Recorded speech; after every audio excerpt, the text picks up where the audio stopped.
In this segment, our philosophical farmer Clyde Fenton explains how to make high tunnels for gardening in your backyard.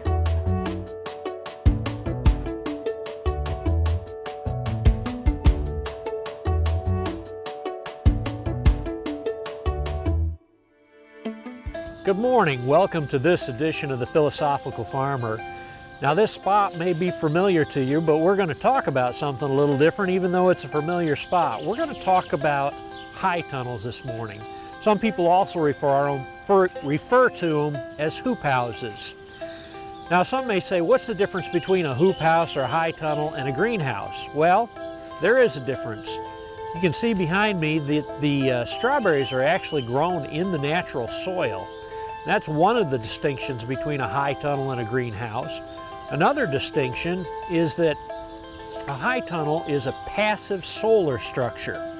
It basically gathers heat, but it does not have any heat or electric ventilation.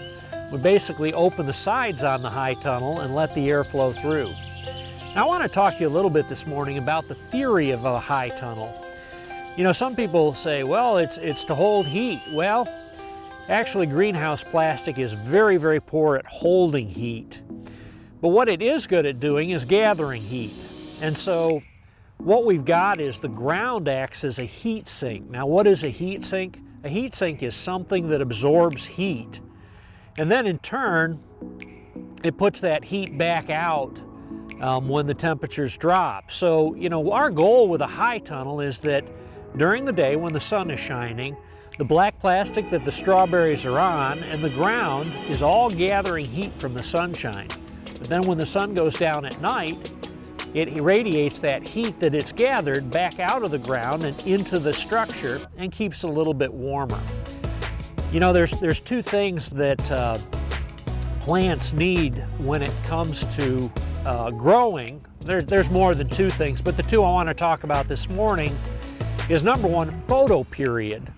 Now, photoperiod is the length of day. You know, as we get into winter, our days get shorter and shorter. The other thing that plants need is temperature.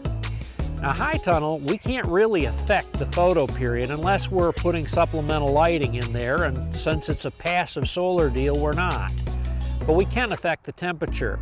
And so by keeping the temperature a little warmer during the day and not quite as cool at night, we can keep plants growing. So that's basically the theory of a high tunnel. We're going to talk next about its structure and what goes into that. We talked briefly about the theory of high tunnels. I want to talk to you a little bit about structure.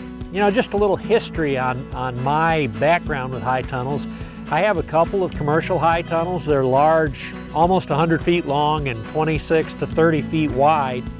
I was looking for a structure that I could put together that was more economical and started to work with these homemade high tunnels. You know, the first ones that I made were out of PVC, and then I moved to a structure that actually was using metal bows. But I want to talk a little bit about the components of one of these. Obviously, you've got to have a plastic. Now, I recommend a greenhouse plastic. It's treated so that the sun doesn't break it down. You can go with a 6 mil plastic that you can get at any hardware store, but it'll break down in 1 year. This stuff is treated and it'll last for up to 5 years. So you got your covering. I have learned that I like anti-billowing ropes. It kind of takes the slack out when it warms and cools and keeps it from blowing in the wind. Of course, you got your bows. My bows are made out of top rail to chain link fence. I got a jig that I can put the right curve on them so that the bows are the right size for me. This board here is called a ribbon board. And then we've attached what's called a channel, and we use, it's called wiggle wire or zigzag wire, but I really struggled in my first years in building these with how do you hold the plastic on? The wind would blow and the structure would stand up, but it wouldn't, the plastic wouldn't stay on. Well, I discovered this, and it's used on greenhouses and high tunnels. But basically, your plastic gets pushed into this channel here, and then this spring wire zigzags holding the plastic in. but you just go back and forth with the plastic under that, and it does a fantastic job of holding it. You can see on this structure, we've used it on our skirt that we put on this. It's also on the plastic that goes over the top. It's held on the ends with a channel that has been bent to follow the bow, and then the zigzag wire is put in that channel and holds the plastic very well. We've got to finish closing this in, but that's the basic structure, and that kind of gives you an idea. But if you ever have any questions on where you can get the components for this, you can always feel free to call me at the Sebastian County Cooperative Extension Office, and I'd be glad to point you in the right direction on parts that you may need if you want to build your own homemade high tunnel.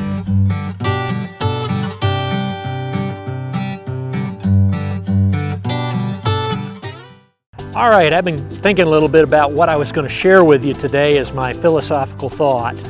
I don't know if this is very philosophical, but I'm reminded of something as I think about all that we've been doing this year. You know, we've been talking about high tunnels in this segment, but we've talked about all sorts of different vegetables and compost and blueberries and raspberries. Anyway, sometimes it's overwhelming. It's so much information. And I remember years ago, my uncle was trying to get me to understand finance. And he told me to go buy a Wall Street Journal. And I remember I went and bought one. And the first time I read it, it was like reading a foreign language. I didn't understand half of what I was reading. But as I read it more, and as I talked to people, and as I learned terminology, it all became more and more familiar. Anyway, I share that with you today because all of these things, I would love for people to be more self-sufficient. I find tremendous freedom in that. I find tremendous satisfaction in that, but sometimes all this information is overwhelming. But dig in there. If you love gardening, keep asking questions. Keep trying new things. And eventually, the foreign language will become very familiar to you, and you'll be sharing your knowledge with someone else. Thank you for joining us on another journey through Northwest Arkansas. We hope to see you next time on a new adventure of Go NWA.